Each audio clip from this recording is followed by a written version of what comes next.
ایک پرانے گاؤں کی گلیوں میں ایک بوسیدہ کپڑوں میں لپٹا ہوا فقیر بیٹھا نظر آتا۔ اس کا نام نعیم تھا۔ لوگ اسے پہچانتے تو ضرور تھے مگر کوئی زیادہ توجہ نہیں دیتا تھا۔ کبھی کوئی کھانے کا ٹکڑا ڈال دیتا، کبھی کوئی ایک آدھ سکہ دے دیتا۔ نعیم کے دن مفلسی اور بھوک میں گزرتے تھے۔ وہ دل ہی دل میں سوچتا، آخر کب تک میں یوں دوسروں کے رحم پر جیتا رہوں گا؟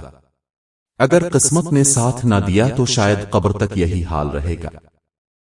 ایک دن گاؤں کے چوپال میں لوگ قسمت اور خوابوں کے بارے میں بات کر رہے تھے۔ کسی نے کہا کہ یہ بزرگوں کے خواب سچ ہوتے ہیں۔ یہ سن کر نعیم کے ذہن میں ایک شیطانی خیال آیا۔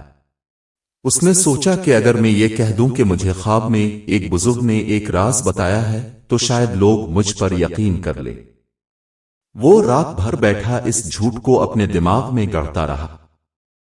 اگلے دن صبح سویرے وہ گاؤں کی مسجد کے دروازے پر بیٹھا اور بلند آواز سے بولا، اے لوگو، مجھے رات خواب میں ایک بزرگ نے بشارت دی ہے کہ جس نے مجھے 1 روپیہ دیا اسے 10 گنا واپس ملے گا۔ یہ اوپر والے کا وعدہ ہے اور میں صرف پیغام دینے والا ہوں۔ گاؤں کے لوگ چونکے، کچھ نے قہقہا لگایا، کچھ نے تنزیہ کہا، لو جی، فقیر بھی اب پیر بن گیا۔ لیکن سرخ کپڑوں میں ملبوس 2 سادہ دل کسانوں نے اسے 1 روپیہ دے دیا۔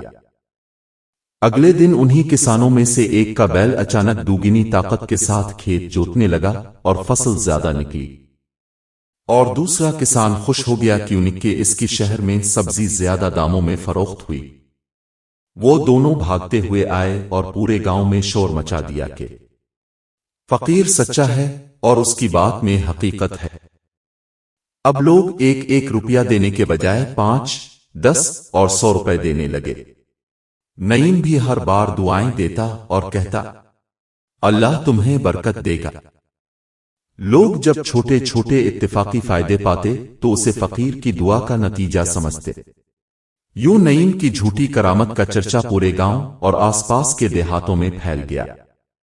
چند ہفتوں بعد نعیم نے لالچ میں آ کر اپنی حکمت عملی بڑھا دی۔ اب وہ کہنے لگا کہ جو 100 دے گا 1000 پائے گا، جو 1000 دے گا 1,00,000 پائے گا۔ کچھ لوگ ہچکچائے مگر لالچ نے ان کے دل جیت لیے۔ زمین بیچنے والے، زیور گروی رکھنے والے سب اس کے پاس دوڑتے چلے آئے۔ جب ٹھیک ٹھاک مال جمع ہو گیا تو نعیم نے اپنے حلیہ بدل لیا۔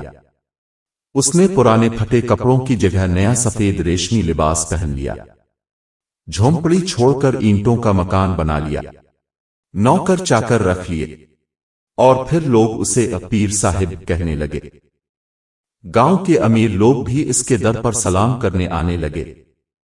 لوگوں کا نعیم پر بھروسہ بڑھتا گیا، ہر شام اس کے صحن میں کافی ہجوم لگ جاتا۔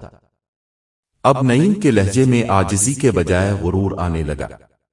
وہ کہتا، میں اللہ کا خاص بندہ ہوں، میری کہی ہوئی بات پوری ہوتی ہے، میری دعا سے خزانے ملتے ہیں، اور جو میرا کہنا نہ مانے گا وہ نقصان اٹھائے گا۔ یہ سن کر لوگ ڈر جاتے اور مزید رقم اور مال اس کے قدموں میں ڈھیر کر دیتے۔ ایک دن شہر سے ایک تاجر آیا۔ اس نے کہا، پیر صاحب، اگر آپ کی بات سچ ہے تو پہلے اپنے خزانے کا ایک حصہ ہمیں دے کر دکھائیں تاکہ ہم بھی دیکھیں یہ دولت کیسے بڑھتی ہے۔ نعیم کے ماتھے پر پسینہ آ گیا۔ وہ بہانے بنانے لگا اور کہنے لگا، یہ راز صرف دینے والوں پر کھلتا ہے، لینے والوں پر نہیں۔ تاجر کھلکھلا کر ہنس پڑا اور بولا، یہ تو صاف جھوٹ ہے، اور نعیم سے آگے سے کوئی جواب نہ بن پایا۔ یہ خبر پورے گاؤں میں پھیل گئی۔ لوگ آپس میں کہنے لگے کہ سچ میں ہم نے اندھے یقین میں اپنی دولت کھو دی، اب کیا کریں؟ کچھ لوگ غصے میں آ کر نعیم کے پاس جا پہنچے اور اسے برا بھلا کہا۔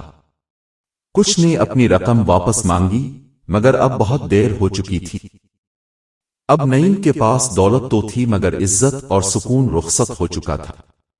لوگ اب اس پر اعتبار نہیں کرتے تھے۔